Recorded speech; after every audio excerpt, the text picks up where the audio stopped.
Hey there, sugar britches. Welcome to Stranger Stitches. This is the channel where we set small fires in dark corners of crime and history. I'm rated at least PG for language and content, and this ain't no news story. I'm just an old lady with a crochet hook and a microphone. So, buckle up, Buttercup. Today we're digging into the mysterious disappearance of none other than the Madam of Mystery, Agatha Christie herself. Now, let me paint you a picture of what's going on in poor Agatha's life right before she vanished. It was the perfect storm of heartbreak. Mercy, damn, this woman was going through it. Her mama, Clara, had passed away in April of 1926. They were very close. And this was just, it tore Agatha up pretty bad. And it was messing with her head a little bit. And she was already experiencing something we'd call nowadays as depression. But it gets worse. Come August, that no-good asshole she's married to, Archie Christie. And don't that just sound like the name of a cheater anyway? He confesses that he's been carrying on with, with a girl named Nancy Neal. Not only is he stepping out on his wife, but he's got the damn audacity to ask for a divorce. Can you imagine that? All of this at once. That poor woman is still mourning her mama, and her husband decides that it's the perfect time to drop that bombshell on her. So, as one source puts it, Agatha just fell apart. So here's what she did. She took her daughter, Rosalinda, isn't that a pretty name, to the home where she'd grown up to sort through her mama's things and kind of settle up mama's affairs. Well, in doing all this, Agatha fell into deeper depression. When Archie did finally come to visit, it was a fart in a phone booth situation. There she was in all her grief with a man who was just making it worse. Then on the evening of December 3rd, 1926, that's the date when things got real interesting. That sorry excuse of a husband of hers packs his bags to go spend the weekend with his mistress, and he didn't even try to lie about it. Yeah, he's got some balls, doesn't he? Big brass ones. So he just leaves his grieving wife and little daughter to go for a naughty weekend with his side chick. And all of this personal hell was happening right after Agatha had just hit it big with her book, The Murder of Roger Ackroyd. Well, this was her 5th novel, but it was her first really big hit that made her the queen of whodunit. So picture this. She's on top of the literary world. Reviewers are singing her praises. Even critics had nothing bad to say. And her personal life is falling like ashes down around her. Oh, yeah. It was a lot of really big emotion happening. But I digress. December 3rd rolls around, and after another fight with that egg-sucking dog she's married to, Agatha decides she's had enough. Now, nobody knows exactly what words were exchanged, but it must have been hellfire, because what happened next has folks scratching their heads to this day. She leaves little Rosalind with the maid, made sure her child was looked after and cared for because Daddy sure as hell can't be relied on. She scribbles out a couple of notes. One was to her secretary, canceling all her appointments like she knew she wasn't going to be around to keep them.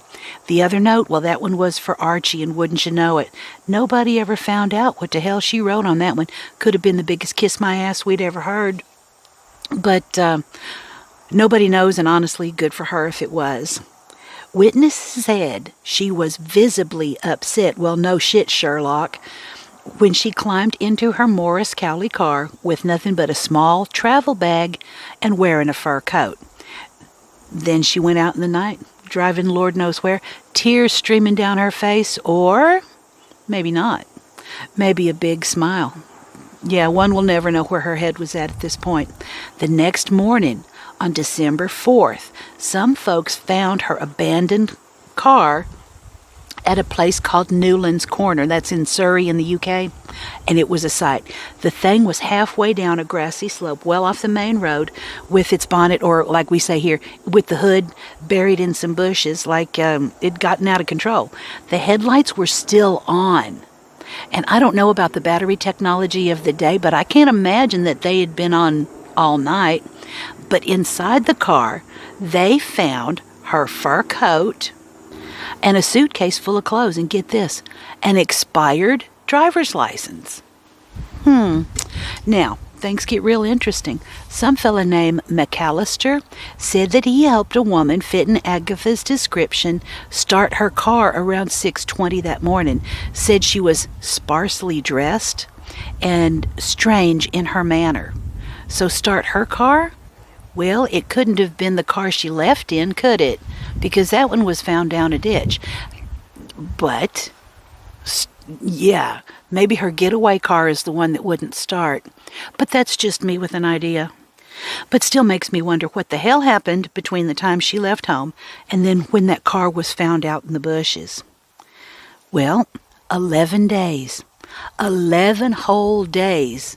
This woman is gone without a trace. And let me tell you, those 11 days turned into the biggest damn circus you ever saw. Y'all, the search for this woman was bigger than anything Britain had ever seen. We're talking over 1,000 police officers, thousands of volunteers out beating the bushes, sometimes literally. And for the first time ever in a missing person case, they bought out them newfangled airplanes. They even dredged the silent pool. That was a lake she'd used in one of her novels to drown a character. The irony was not lost on anybody. Well, the whole thing was making headlines everywhere, even the front page of the New York Times. The Home Secretary himself got involved, putting pressure on the police to find her. Some newspaper even offered £100 reward, which would make it like, $8,000 in today's money. Even the author, Sir Arthur Conan Doyle, got mixed up in it, consulting with some psychics and clairvoyants and some kind of Victorian ghost hunter. But it gets really wild. The newspapers start making shit up when they ran out of real clues to report on. They were publishing stories about those mediums whose spirit guides were 12-year-old African girls and all kinds of stuff. Sound familiar? Well, fake news ain't nothing new. They were doing it back in 1926 as well. When she finally turned up December 14th, it was at the Swan Hydropathic Hotel way up in Harrogate, North Yorkshire. That's nearly 200 miles from her home. So how'd she get there? And check this out, y'all. She checked in under the name Mrs. Teresa Neal. That ring any bells? That's right. She took the last name of her husband's mistress. That's a power move. Or she's very disturbed. I don't know yet. She told the folks that she was from Cape Town, South Africa, and apparently was living it up, dancing, socializing like she didn't have a care in the world. When the hotel staff recognized her and called the police, of course, Archie came running because, of course, he did, being the dutiful fucking husband he was. Well, it made him look like the husband of a crazy lady, so he had to be seen, and he could better justify the divorce that he was asking for. She acted like she didn't know him, called him her brother at first. Now, that's some serious psychology happening there, or it was the most elaborate fuck-off in history. So what the hell really happened? Now that's the million-dollar question, isn't it?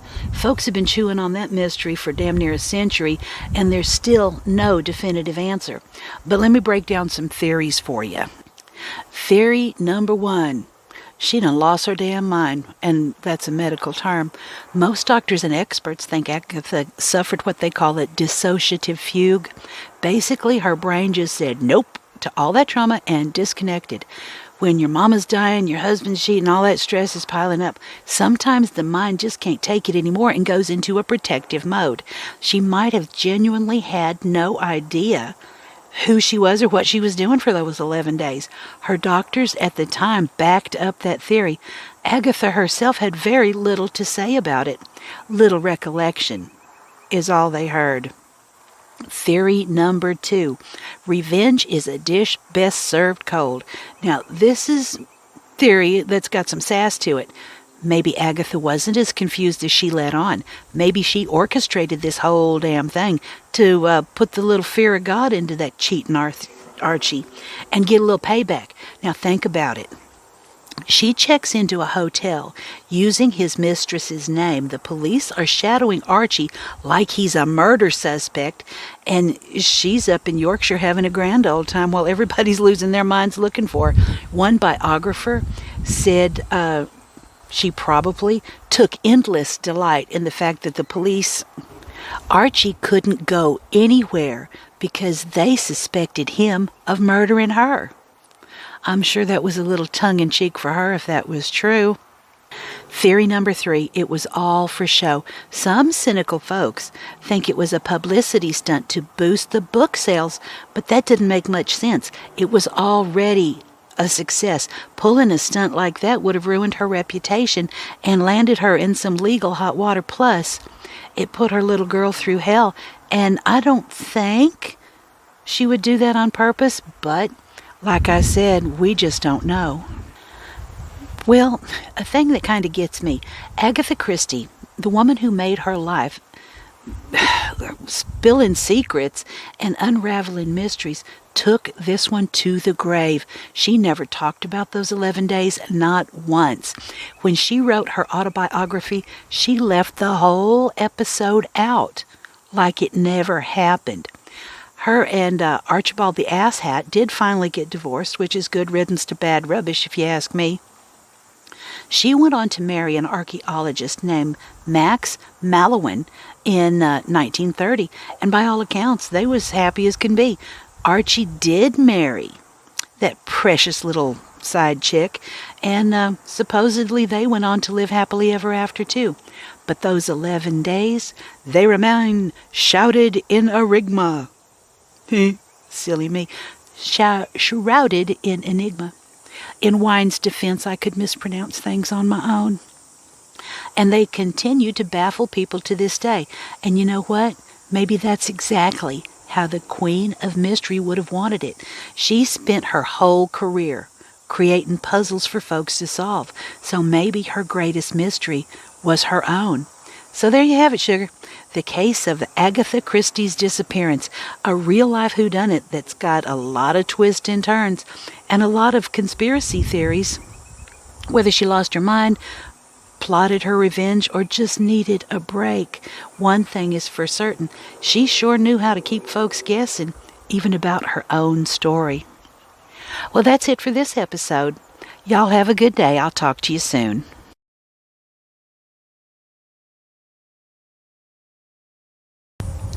Theory number 1 is that she done lost her damn mind, and yes, that is a medical term.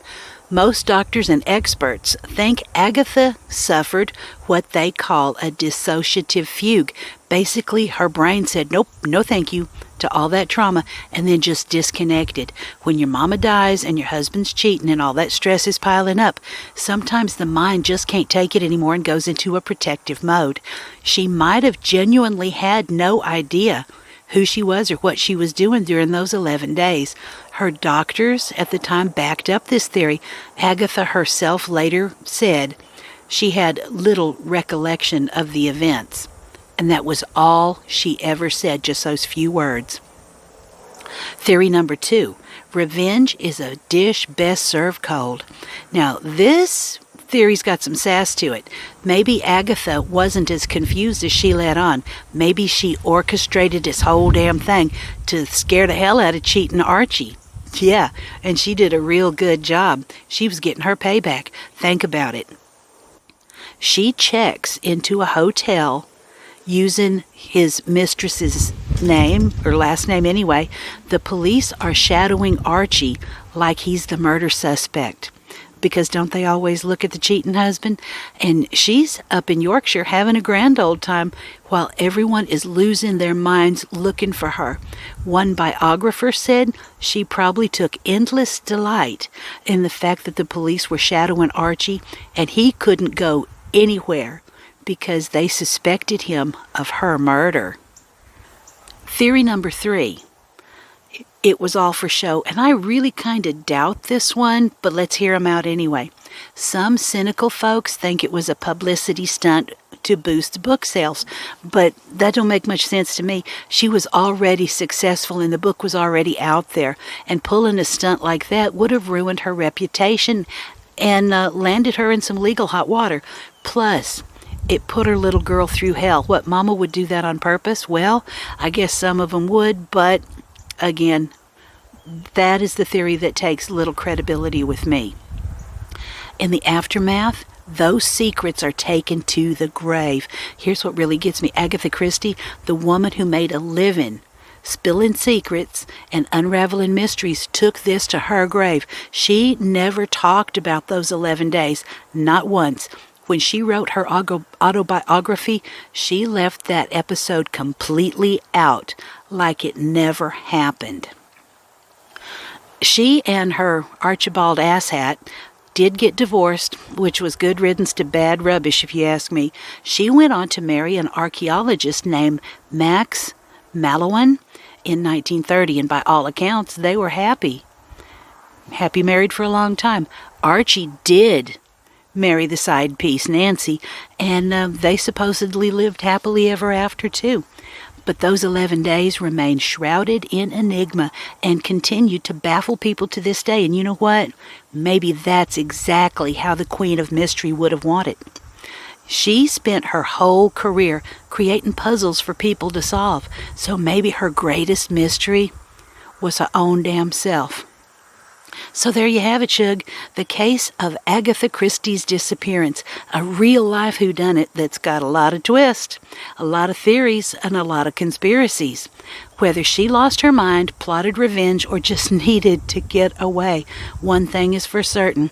She sure knows how to keep folks guessing, even about her own story.